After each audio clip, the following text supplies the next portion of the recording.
Nacional.com.uy. Descarga nuestra app en tu tienda de aplicaciones. Somos La 30, Radio Nacional.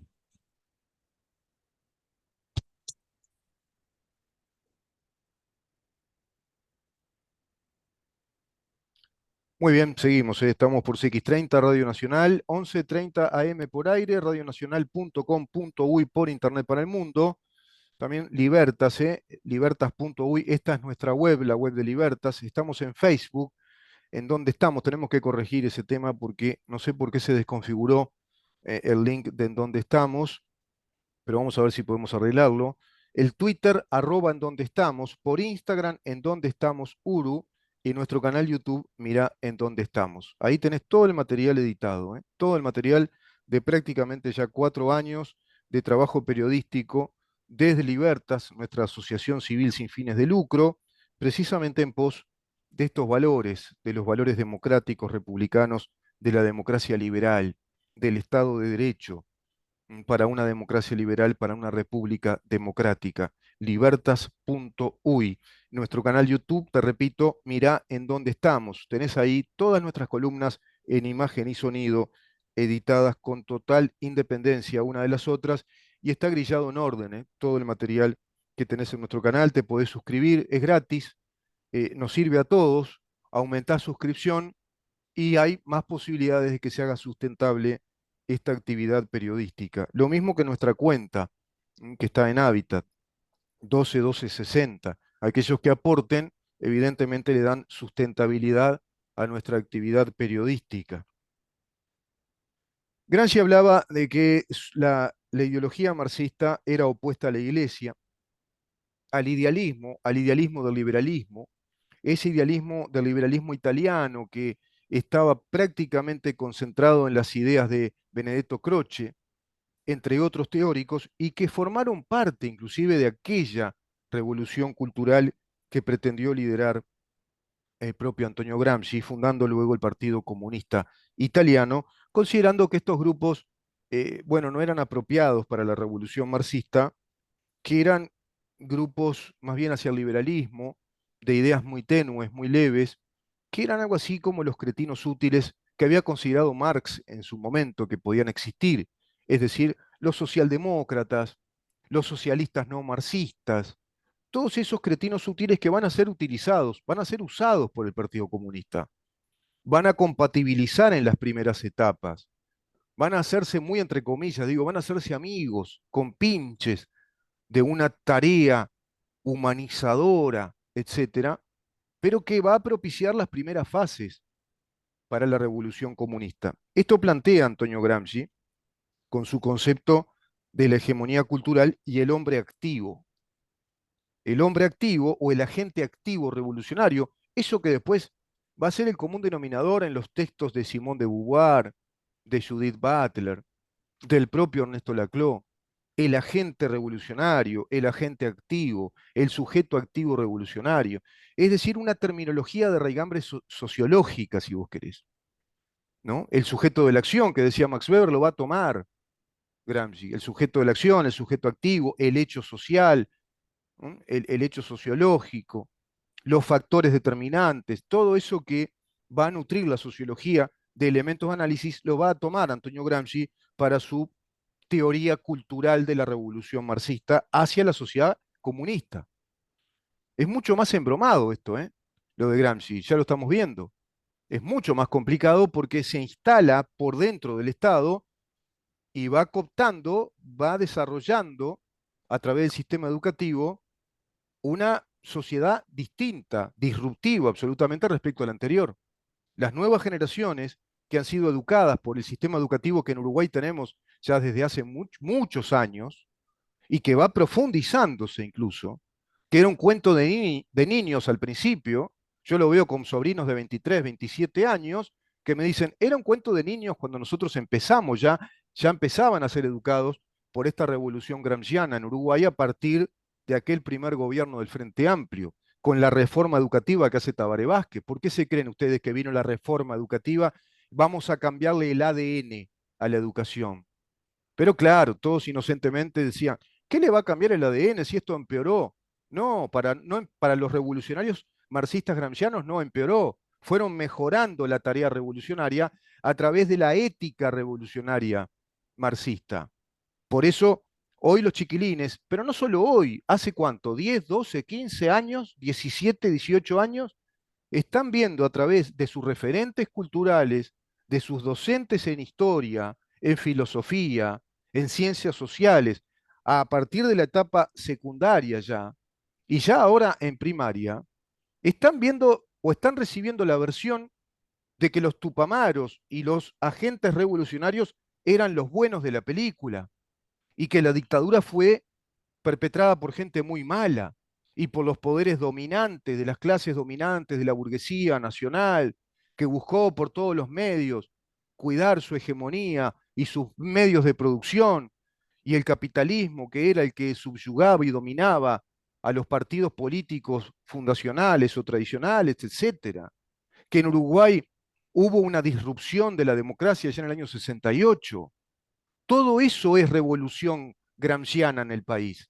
Y esa teoría, entre comillas, peregrina teoría, advenediza teoría histórica, instalada en los manuales oficiales de historia en secundaria, es la que propicia la creación de la Fiscalía de Lesa Humanidad. ¿Y cómo van a sacar la Fiscalía de Lesa Humanidad si es la que está retroalimentando la teoría de que en Uruguay se cayeron las instituciones democráticas en el año 68, si es esa Fiscalía de Lesa Humanidad la que está retroalimentando a los contenidos educativos en historia, en filosofía, en sociología, en derecho? Esto es mucho más que la Fiscalía de Lesa Humanidad. Y esto es mucho más que la solo educación de género en nuestro sistema educativo. ¿Y cómo van a desactivar a los juzgados de instrucción especializados en violencia de género con sus fiscalías correspondientes, que también en esa naturaleza cuasi penal son las que toman las denuncias e investigan con plenos poderes fiscales, investigan lo que quieren y lo que no quieren no lo investigan y van a acusar si les parece que tienen que acusar o no, sin que exista la garantía probatoria de aquel juez de instrucción que iniciaba el sumario con todas las garantías que establece la Constitución de la República según los artículos 15, 16 y los que siguen en la Constitución. No, todo se va retroalimentando. Por eso la gran pregunta que yo puse en el flyer para el programa de hoy, ¿qué va a quedar de la República Oriental del Uruguay de acá a 5 años? Y no es caprichosa la cifra.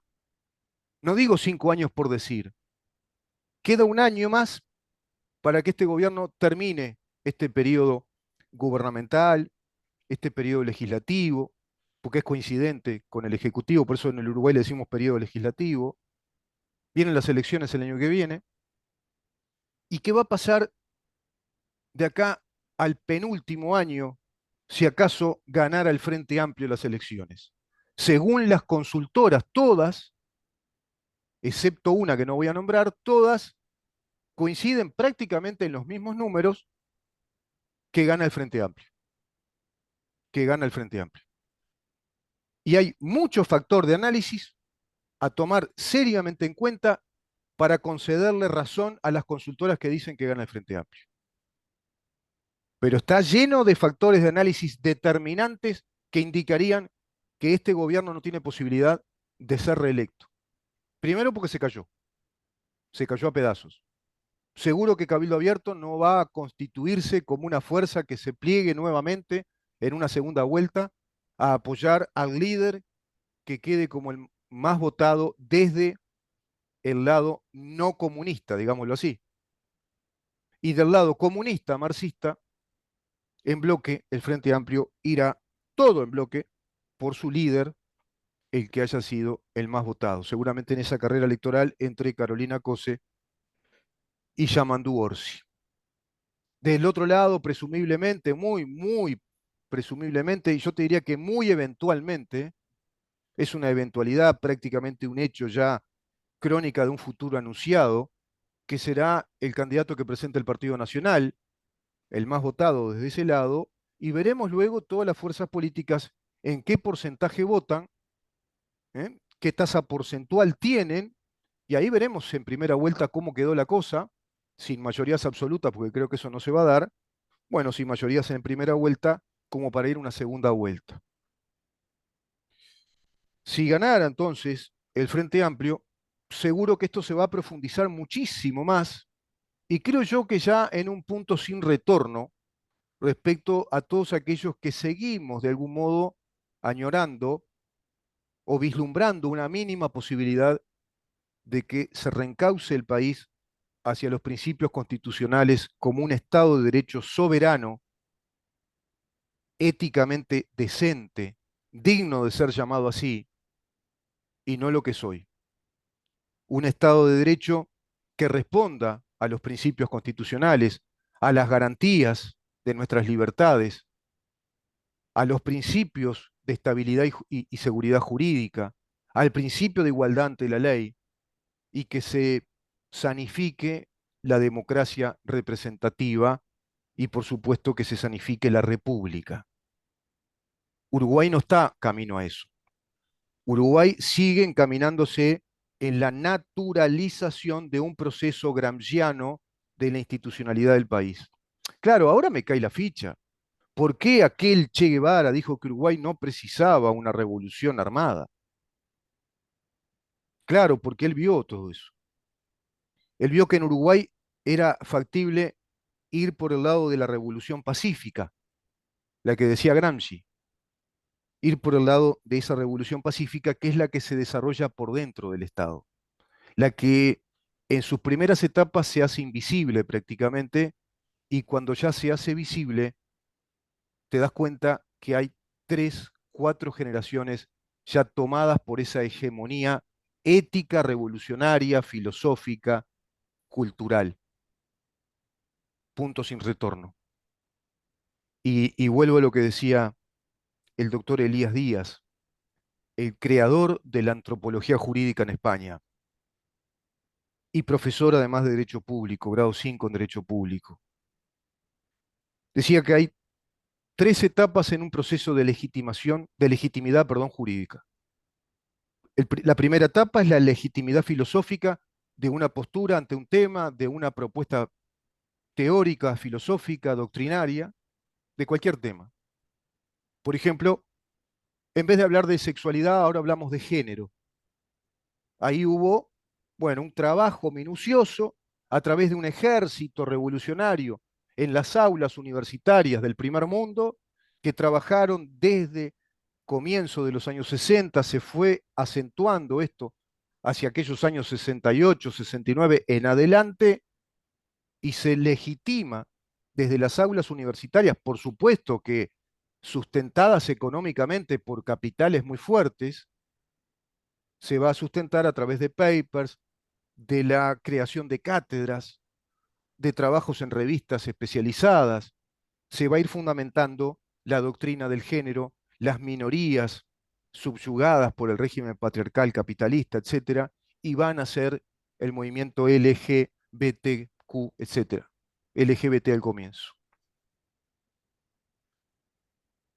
El Black Lives Matter, que era anterior, el movimiento de la negritud en Estados Unidos, que va a ser la piedra angular de todo esto, como movimiento social, desde lo social, pero desde lo teórico, que es un aspecto distinto, pero que es consustancial y retroalimenta el otro aspecto, que son los fenómenos sociales, es decir, las revueltas sociales, las manifestaciones de grupos sociales que reclaman por sus derechos, como reclamaban también los gays en Nueva York, que a su vez eran brutalmente apaleados por anormales fanáticos también del otro lado, una sociedad absolutamente inconsulta de todo eso, que va a ser catalizada por la teoría gramsciana ya en los Estados Unidos.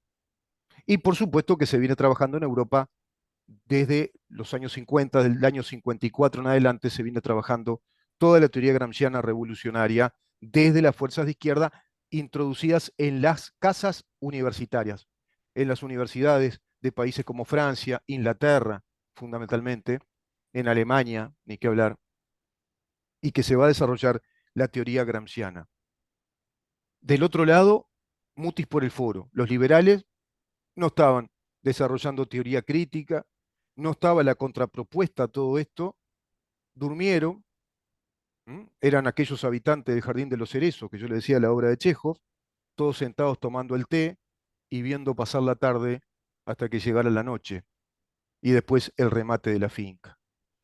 Y lamentablemente estamos igual en nuestras repúblicas democráticas. Estamos tomando el té, otros el mate, churrasqueando por ahí, viendo pasar la tarde hasta que llegue la noche y nos rematen la finca.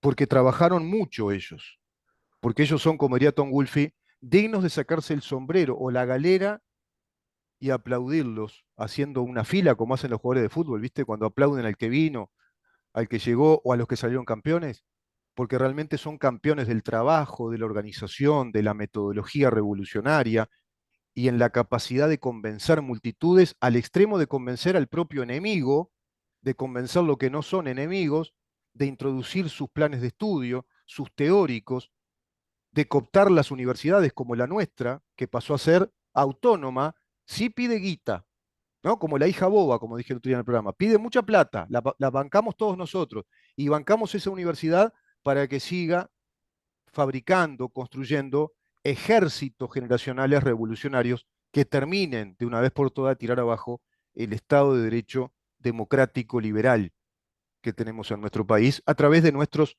nuevos juristas, los nuevos abogados y las abogadas y las escribanas y los escribanos y los que hagan maestrías en estos temas y sociólogos y nuevos economistas, etcétera, etcétera, trabajando fuertemente desde toda la educación secundaria para arribar a una universidad pública, estatal y algunas privadas que están en la misma línea, que estén precisamente trabajadas desde la línea revolucionaria gramsciana, con todos los derechos de género, etcétera, etcétera, y patrocinando, naturalizando el hecho de que exista una fiscalía de lesa humanidad, porque parece que los militares de aquel golpe de Estado fueron muy malos y los terroristas de antes del golpe de Estado fueron muy buenos.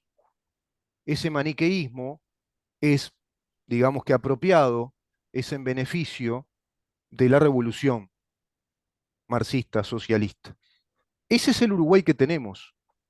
Y por eso, con 24 palabras, todos, desde Fernando Pereira, Carolina Cose, cualquier líder sindical del PCNT, con las 24 palabras de siempre, terminan ganando el gobierno. No va a importarle mucho a las generaciones nuevas, a esos 250.000 votantes nuevos y a otros desencantados. No va a importarles mucho que hayan mejorado las cifras, las estadísticas económicas del país, la macroeconomía y que ahora tengamos 3.500 automóviles para exportar como nunca y que mejoraron los números en esto, en aquello, acá, allá y acullá, porque eso la gran masa no lo ve, no le interesa. Su realidad económica sigue siendo más o menos la misma, la realidad social más o menos la misma e inclusive se deterioró el aspecto de la seguridad pública. Se deterioró. Desde el fallecimiento de Jorge Larrañaga, que seguro venía capacitado para trabajar en serio, luego se improvisó y se fue hacia un hombre que no sabe nada de esto, que no entiende nada, y se improvisó un ministro del Interior. Siquiera se buscó a alguien capacitado en temas de seguridad, algún profesional, algún experto, que sobre la marcha se fuera haciendo, digamos que al paladar político, que se fuera haciendo al training y a la expertise política. De pronto, teníamos necesidad de eso, quizá, pero que fuera un experto en temas de seguridad pública, qué sé yo, un penalista experto, un criminólogo, una criminóloga, no sé. Pero en definitiva, todo muy improvisado en aspectos sustanciales. ¿Por qué? Porque no se toca precisamente la sustancia que hay que tocar, que hay que transformar con mayorías parlamentarias, el sistema de justicia. Pero ¿cómo van a tocar el sistema de justicia? Porque si lo tocan y nos devuelven el Estado de Derecho con el Poder Judicial como corresponde, con el Poder Judicial siendo el verdadero aplicador de la justicia, separándolo claramente del Poder Ejecutivo, cosa que ahora no ocurre, ¿cómo van a hacer eso? ¿Y cómo nos van a devolver además el principio de igualdad ante la ley si eso tendrían que además desarticularlo, sacarlo de los planes de estudio, de los contenidos educativos que a los chiquilines ya le dan con el género, la ideología de género, los derechos de género, y con la falsa teoría, la falaz teoría histórica de que los golpistas de Estado fueron muy malos, que nunca más hay que volver a una dictadura, y los que provocaron el golpe de Estado, los que desestabilizaron la democracia, porque había que hacerlo, había que debilitarla, atravesando 3 periodos democráticos, son muy buenos. ¿Cómo haces con esas generaciones? Si papá y mamá no tienen autoridad moral ni intelectual, porque eso se lo dijo la profesora de historia, o se lo dice el profesor de filosofía. Y menos cuando lleguen a facultad, no. Es docente grado 4 en Derecho Constitucional y nos dice que era inconstitucional la ley de caducidad. ¿Qué sabés vos? Eso es lo que lograron. Eso es lo que lograron. Pero la mayoría de los uruguayos que no forman parte, que no quieren esta revolución que nos va a introducir una gran dictadura posteriormente, que va a ser hegemónica, va a ser dominante, dominante y no va a responder a tus libertades intelectuales, a tu libertad de expresión, a la capacidad de tener una prensa realmente libre, democrática, independiente, como estamos desarrollando acá en este programa. Cuando veas que tu propiedad ya no es tu propiedad, que tu propiedad privada no puede crecer y luego empieza a decrecer, cuando vean eso recién ahí a muchos le caerá la ficha de que estuvieron sentados en el jardín de los cerezos tomando el té, el café o quién sabe qué, o el mate, viendo caer la tarde para que venga la noche y rematen la finca. Ese es el Uruguay que yo estoy viendo. Hace tiempo, analizándolo, profundizando, tratando de ver aspectos. Ahora me puse a leer más a fondo a Antonio Gramsci. Y claro, todas las cuentas cierran, todas las cuentas cierran. Y cierran además las cuentas respecto a la ignorancia brutal que hay desde el lado de este gobierno que no entiende nada de esto que estamos hablando.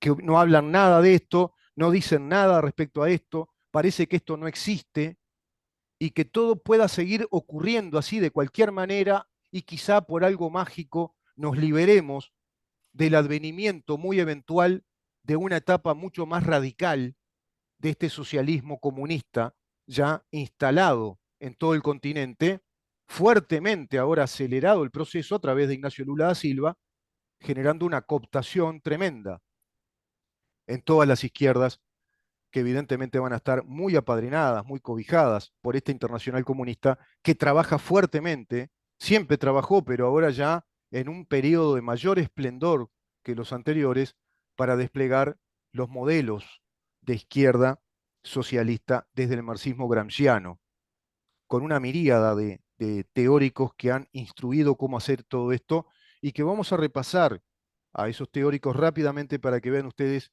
el ejército intelectual que hay de esta teoría de la revolución marxista gramsciana y la ausencia del otro ejército, del ejército que prácticamente no está del otro lado, a excepción de nombres ya muy conocidos y de muchos teóricos del primer mundo que están trabajando sí seriamente en la teoría liberal, que es lo que quiere tirar abajo el marxismo gramsciano.